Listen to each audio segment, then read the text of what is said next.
Assalamualaikum warahmatullahi wabarakatuh. Pada hari ini kita akan membahas lebih jauh tentang apa itu variabel.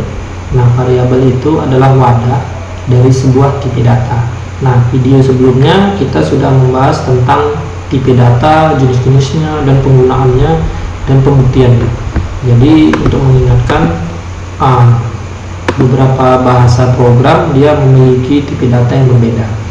Nah, jadi hari ini kita akan membahas wadah untuk tipe data tadi.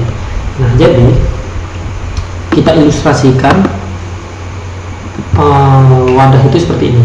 Seandainya ada teman-teman punya di sini wadah, kita anggap aja sort, dia memiliki 32.767 liter penampungan air, dan di sini punya 255 liter air penampungannya disebut sebagai byte. Nah, jika teman-teman punya air 2 liter, di wadah yang manakah kita akan letakkan air tadi? Apakah dia di wadah yang besar 32.767 ataukah dia di wadah yang kecil yang 255? Nah, ilustrasinya seperti ini. Seandainya kita ada sebagai manusia, nah kita ambil air yang ada di wadah yang besar, maka kita akan kesulitan untuk mengambil airnya. Dia akan sangat jauh, kesulitan. Nah, seperti itu juga di dalam sebuah bahasa program atau di sebuah aplikasi. Jika kita menggunakan tipe data yang terlalu besar padahal kebutuhan kita kecil, maka sistem akan berat mengambil nilai yang ada di dalam wadahnya tadi, sangat jauh, jadi prosesnya itu menjadi lambat dia. Nah, seandainya air yang kita letakkan di wadah byte 255, maka kita akan sangat mudah mengambilnya karena dia lebih dekat dengan pengambilan datanya. Jadi kalau kita ilustrasikan dalam sebuah aplikasi, prosesnya semakin lebih cepat karena semakin mudah mengambilnya. Begitulah kira-kira itu. Oleh karena itu kita perlu membentuk atau menggunakan jenis-jenis data yang mana sesuai dengan kebutuhan. Jika memiliki angka 255, maka kita menggunakan byte. Jika lebih besar dari 255, maka sebaiknya kita menggunakan sort. Jika lebih besar dari sort, maka kita sebaiknya menggunakan integer dan seterusnya. Oke, selanjutnya adalah syarat-syarat pembentukan variabel. Nah, jadi di dalam bahasa program itu perlu kita untuk memberikan nama wadah tadi. Nah, kita contohkan kita menggunakan Visual Basic. Nah, di Visual Basic untuk membentuk nama variabel itu dimulai dengan dim. Kemudian di sini nama variabelnya nanti apa dia, teman-teman? As sebagai apa dia, misalkan byte. Nah, seperti itu. Nah, untuk di bahasa C dia dimulai dengan tipe datanya dulu.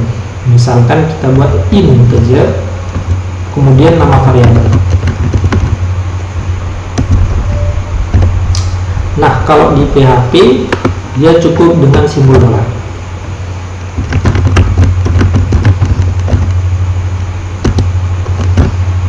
Oke.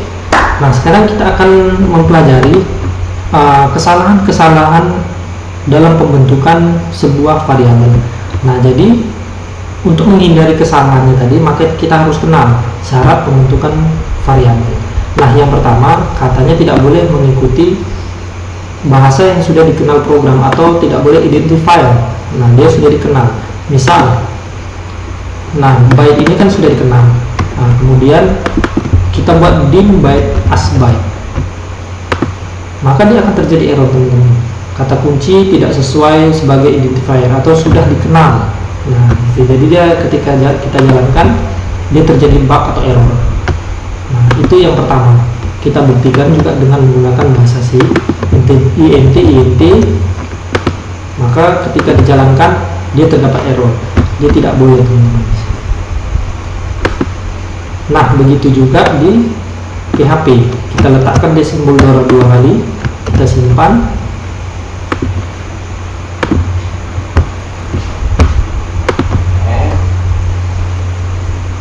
maka dia akan terjadi error.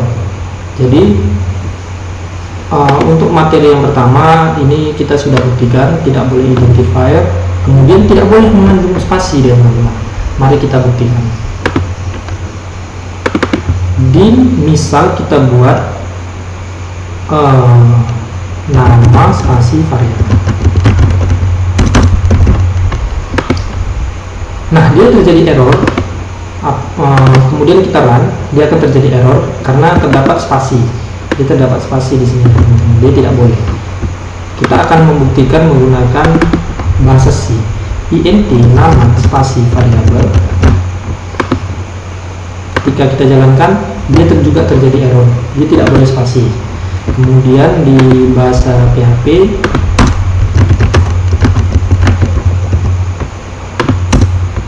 kita simpan, kita jalankan, dia juga terjadi error. Dia tidak boleh. Nah, jadi kita sudah mengetahui ya syarat pembentukan variabel ternyata tidak boleh mengandung spasi. Kemudian katanya tidak boleh diawali dengan angka ataupun karakter kecuali underscores. Mari kita buktikan. Seandainya kita buat dari sini dim1b asby, nah maka dia akan terjadi error. Dia tidak boleh. Atau kita buat dim pagar atau dim kali atau dim add, maka kita jalankan, dia akan error. Nah, di bahasa C juga kita akan coba dim satu nama, maka dia error. Dim dolar nama atau yang semacamnya,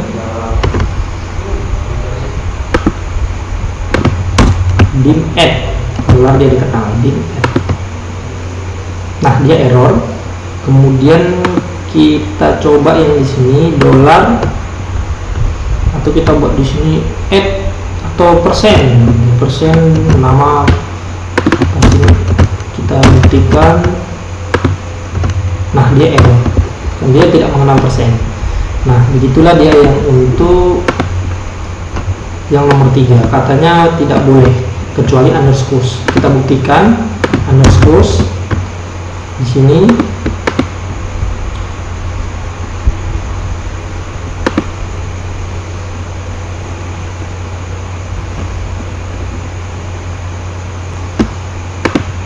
Nah, dia jalan, tidak terjadi error. Kemudian kita buktikan dia di sini underscores nama. Nah, dia tidak error. Nah, di sini juga underscores nama, dia tidak terjadi error. Nah, kemudian yang terakhir katanya tidak boleh sama. Artinya tidak boleh sama. Dia misalkan kita sudah deklarasikan dim nama underscores variabel asby, kemudian kita deklarasikan lagi dim nama variabel as string. Nah, dia akan terjadi error karena dia sudah dikenal atau sudah diperkenalkan sebagai nama variabel sebagai byte. Jadi dia tidak boleh digunakan untuk yang kedua kali. Nah, begitu juga di bahasa C. Kita buat di sini dim nama variabel atau int nama variabel. Kemudian kita buat lagi yang kedua di sini sebagai float. Waktu kita jalankan, dia akan terjadi error. Begitu juga dia dengan di PHP dim w sama dengan 23.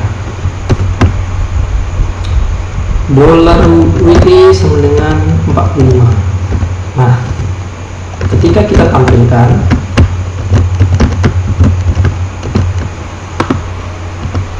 dia hanya menampilkan yang di bawah, dia tidak akan menampilkan error, tapi dia tidak akan mengenali data yang di atas. Nah, begitulah kira-kira untuk pelajaran kita mengenai variabel wadah dari tipe data tadi. Mudah-mudahan teman-teman dapat ilmu yang lebih bermanfaat. Assalamualaikum warahmatullahi wabarakatuh.